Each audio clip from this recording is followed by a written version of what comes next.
Thank you. So it occurs to me as I was preparing for today that a year ago I sat in this conference, and at that time we had made the realization that we knew that we had a knowledge problem. We knew that how our business was evolving and how we needed to transform. Excuse me. That knowledge was going to be an increasingly important aspect of what we needed to do, and excuse me. And at that time.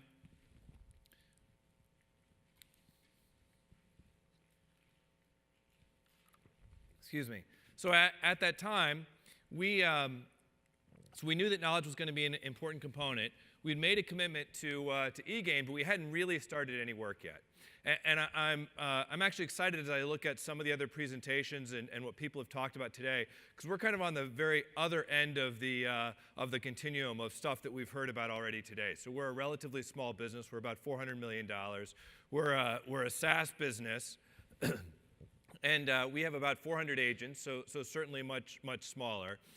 And some about our business, we started really as a payroll business, and how we grew and evolved as a payroll business. So our knowledge needs they get complex in the payroll world, but relatively simple in the payroll world, what we're trying to do. And then as we grew as a business, we started getting into a lot of other products and offerings that we have. And really what we're trying to do with our clients today is we're trying to get our clients to engage their employees in a better way.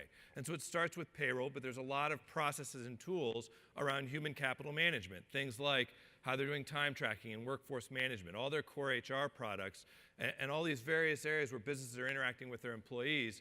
We're trying to help them to engage with their employees better, and that means the kind of interactions that our agents have with our clients is that the clients will come to us, and they have a lot of the basic how to use our product better, how to use our tool better. But they also get into a lot of other questions like, how do I do effective HR process? How do I do things like good performance management? And so we knew that we needed to be able to engage with our clients in a very different way. And it wasn't just about the technology that we offered. It also had to be expertise and best practices around what they do in the HR space. And that meant that a lot of what we focused on is how do we engage with our employees and our agents and enable them to be effective with what they're doing. And so you can see on the variety of topics that we have, when we look at the growth that our business is having, we're actually growing relatively quickly. And some of that comes from acquiring new clients at a relatively rapid rate. Some of it also comes from adding new products. And we add new products, about 20% new products a year, year over year. And so the breadth of knowledge that our agents had to have was growing so fast that it's very difficult for us to keep up with it. And we started to run into a lot of the challenges that other people have talked about and that probably all of us have experienced at points in time. Difficult for us to train new agents and bring them on board, and getting more difficult every single year because the content is growing so fast. A lot of inconsistent answers. Clients would come to us with all the same challenges that we've talked about. Hey, I call you with a question, you give me one answer today, I get a different answer to that same question tomorrow. So all that inconsistency that shows up and leads to a bad experience. And then all those internal challenges where agents are looking at, hey, I'm trying to find the answer to a question, and I get inconsistent answers with what that is. And so we knew that somewhere inside of Paylocity, inside the 2,400 employees we have, somebody knew the answer to almost every question a client would call and ask us. The challenge for us was, how do I connect the person who's answering that client with that knowledge that's somewhere inside of our business? And we've started down the path to make that real. So over the course of the last year, we've been on a journey to install knowledge and to really take the first steps. And that's where I get inspired by some of these stories of people like David, who has gone much further down this path. And I see a brighter future for us as we head down that path. I'm going to talk a little bit about our journey over the last year. And so in the past, we've done, we had knowledge solutions that we had worked on. And we had a knowledge system in place. Frankly, it wasn't very good. So we didn't have a lot of buy-in, right? The content wasn't very good. I would frequently use our knowledge systems myself. So I didn't grow up in our industry. I would typically get client escalations, and I oftentimes didn't have any idea what the clients were talking to me about. So I would go and I'd look at our knowledge system. And it was a great opportunity for me because and a great experience. I'd get to act like I was a brand new agent trying to figure out how would I respond to the client. And I'm sure I drove the people crazy who managed our knowledge systems, because then I would inevitably call them and say, I'm a new agent that just got this question, and this is what I see in our knowledge repository. I have no idea what this says or what this means. And oftentimes we'd find that the content we had was out of date, or was inaccurate, or it wasn't really relevant to the question that the client was asking. And we had a technology tool that we used, but it wasn't a great technology, right? It didn't allow us to keep pace with the rate of change in our business. And so we couldn't keep up with the content and keep it relevant. And we knew that we didn't have a lot of adoption of our knowledge system. So not a lot of people were using that as a source that they would go to, or a way to solve their needs. They would rely a lot on maybe what they learned in training, a lot on tribal knowledge, frankly, for how they would get stuff done. And so we knew that we needed to start to change that. And that's where we started to look at what our goals were. So the first part is we needed to create a much more effortless experience for our customers. And we knew that one of the ways to do that was to create a much more effortless experience for our agents internally and to improve our internal processes, thus the importance of a good knowledge system. We knew that those people who were closest to the customer, we needed to enable them to get the information they needed. Back to the example I gave, that every question a client comes to us for, somewhere inside of Paylocity, somebody knows the answer. It may not be the person who's talking to that client. How do I make that connection? That was a big part of our objective. This other aspect of how do we create more of a community? And this is consistent with some of the themes that people have talked about earlier. That I know it's not just about people who are answering questions from clients need to get the answer from somebody. Everybody in our organization becomes both a contributor and a consumer of knowledge. We needed to create that community that enables that to happen. Some may be a much stronger contributor, some may be a much stronger consumer, but everybody in some way is a contributor and consumer of knowledge. And we focused on some of those aspects. Like oftentimes an agent may get a really hard, complex question, and they have to do a lot of research to find the answer to that. And the sooner we get to that place where they're able to document what the answer and what the solution is for that agent, then the next person who gets that question and the next person, their life is much better, and our knowledge content gets so much more rich. And so that's what we're trying to create around that community. Another aspect around the community, we invest a lot in R&D, which is in part development around the product, but in part it's development, it's product leaders who are developing processes and theories around how to do great HR processes, and how do we get them to participate in that knowledge community. Because it's one thing for us to put the product in front of a client. It's another thing for us to have a conversation with a client about the process around the product. And that's where we needed to get that knowledge out of those product leaders' heads and put it and give access to our agents so that they can transfer that knowledge to our clients. Another aspect is this concept of a consultative approach. And so more and more, it becomes easy for clients to get the answer to a basic question. What they're looking for is more consultation, more of an understanding of what they're trying to achieve in their business and how to make that translation to our tools, our product. And the more we can get our people to that place where they're able to be consultative with clients, the better the engagement with the client is going to be and the better the experience is. And so that's a place where we saw the benefits of eGain and the benefits of a great knowledge system that enables us to drive that process. And I think another concept that was pretty important to us was this aspect around sort of call center metrics. And we all get to places where we're really focused on call center metrics. We never saw knowledge as a way to directly drive the call center metrics, and we never really stayed focused on it. We weren't worried about things like handle time and those sorts of things. What we were focused on is, how do I improve the agent experience? If I improve the agent's experience and I improve that aspect of how we work together internally and therefore how we work with our clients, these other things around call center metrics, those will happen naturally and we'll get that. That'll fall out on the back end. But we're really focused on improving the experience of our agents and improving the experience of our clients.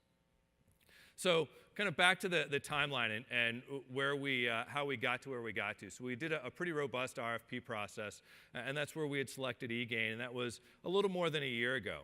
And we had started with this concept of try and buy, and you've heard that referenced earlier. This was actually a really big aspect of what helped us to be successful, that we could kind of dip into what we were looking at and get some real-world experience in a production-like environment and understand what we were getting and understand how to work with it and how to be successful with it. And through that, we were able to do configuration, right? We were able to configure what we needed to do in a live production environment, which was really critical because when we started to turn the corner and said, hey, this is great, this is going to work for us, we were able to leverage what we'd already built to go straight into that production environment to make that work. And that's where we got to this internal beta. And so this is another concept that Ian started to reference. One of the things that helped us a lot with that internal beta is we used federated content. So we had a lot of content in our knowledge system before. Not all of it was great, not all of it was organized well, but we were able to bring that content in and use that federated content so that relatively quickly we could get to that place where we were testing the configuration of the system and using it, and we could start to get beta users in using the system in a live situation. Then we could get feedback around our content. It helped us by getting that feedback to prioritize what's the content that people ask about frequently or that people search for frequently. What are the places that we need to focus on early to improve the content so that we could get the most traction with the system early. And this led to our ability to launch Peak internally. And I'll talk about this. So we internally, our name for the system is Peak, Paylocity Education and Knowledge.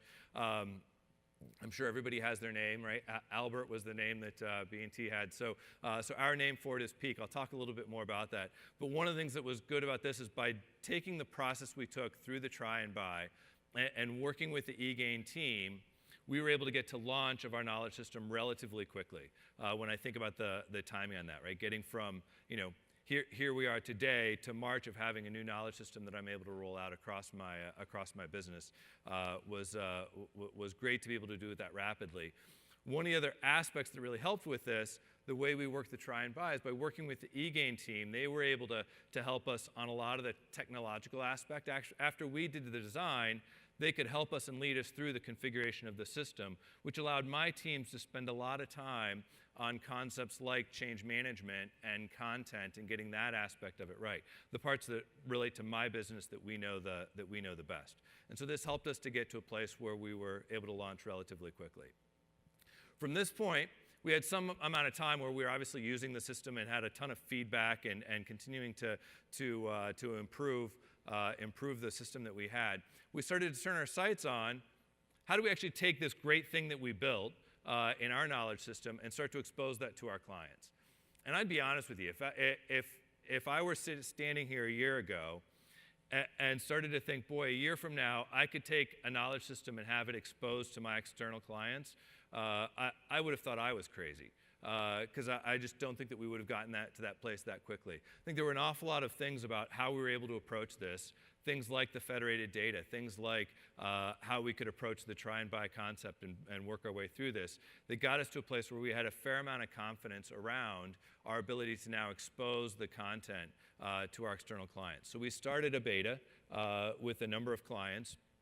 And over a number of weeks, we were able to get feedback from our clients about what worked well to find any of those places where there are issues. Obviously, I think all of us would share some level of anxiety that you don't want to expose bad knowledge to clients, and that would be embarrassing. So we had an opportunity to kind of vet through a lot of that stuff, which ultimately got to about a month ago, we were able to launch knowledge externally to all of our clients in Paylocity.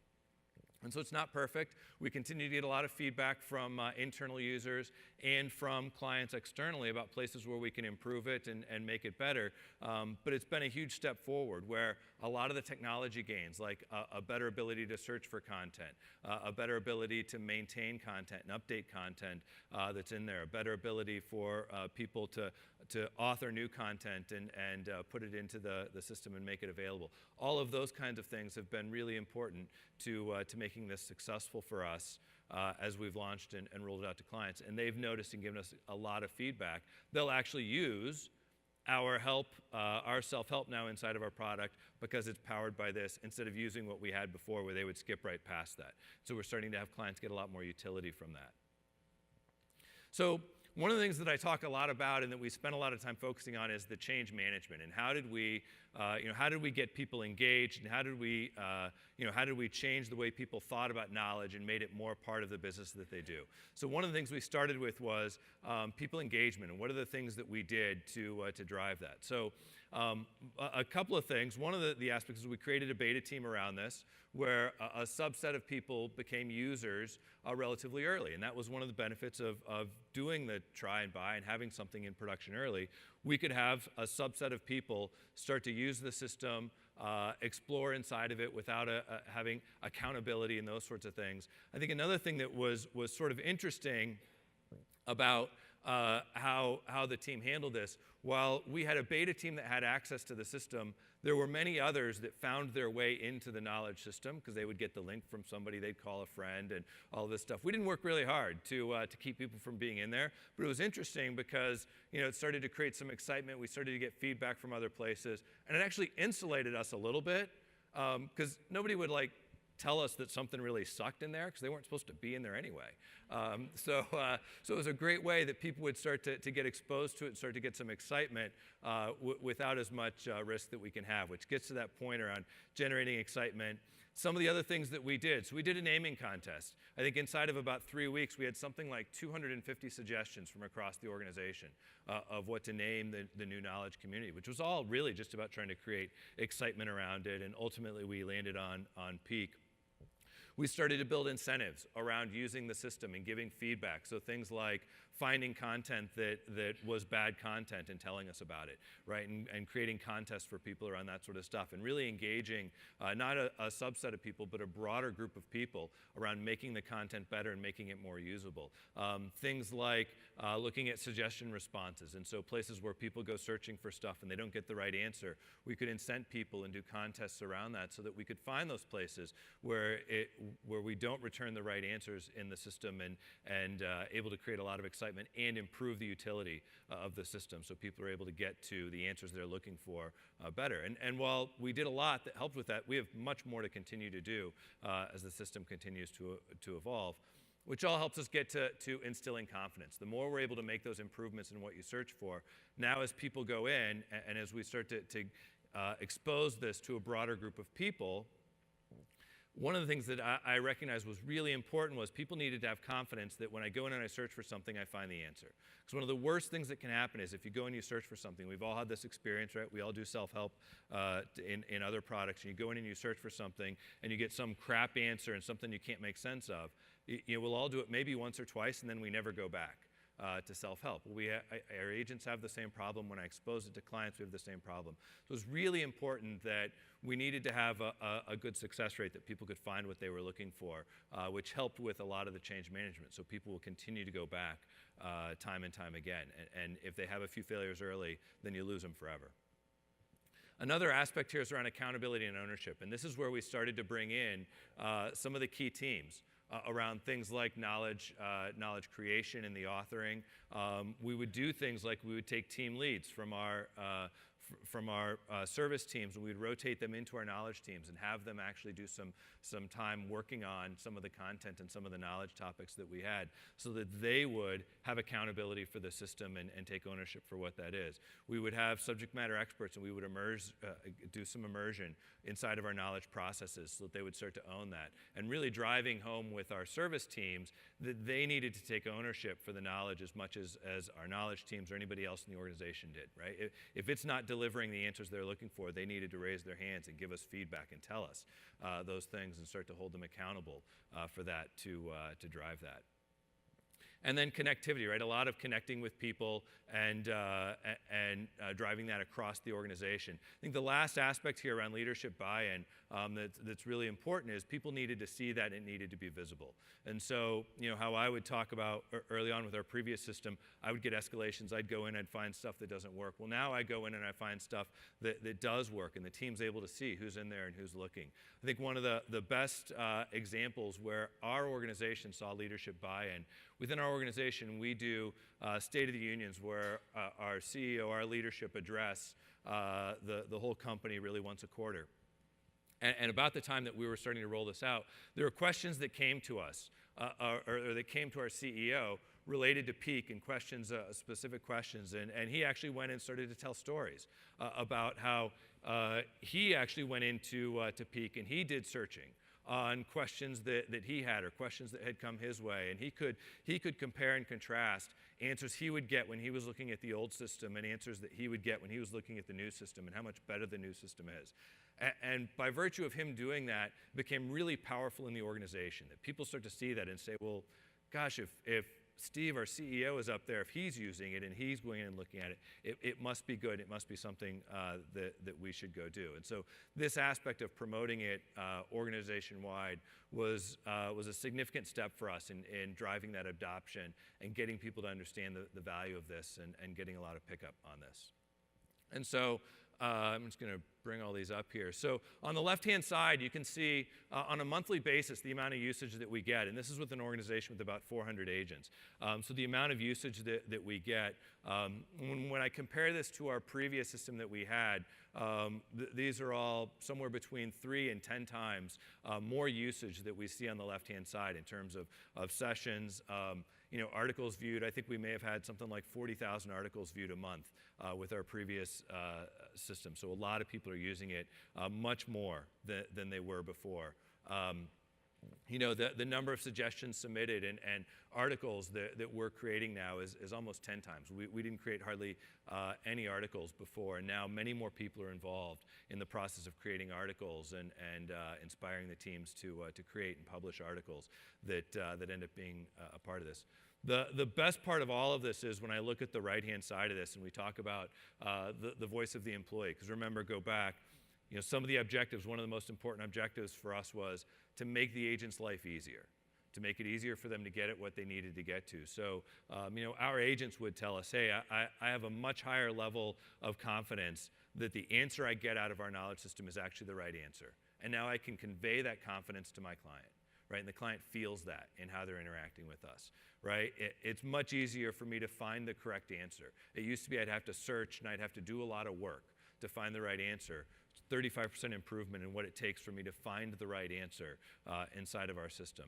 A much higher level of consistency in the answer that I get as I go and look at it. Now when I'm answering clients' questions, it's a much more consistent answer that I'm giving.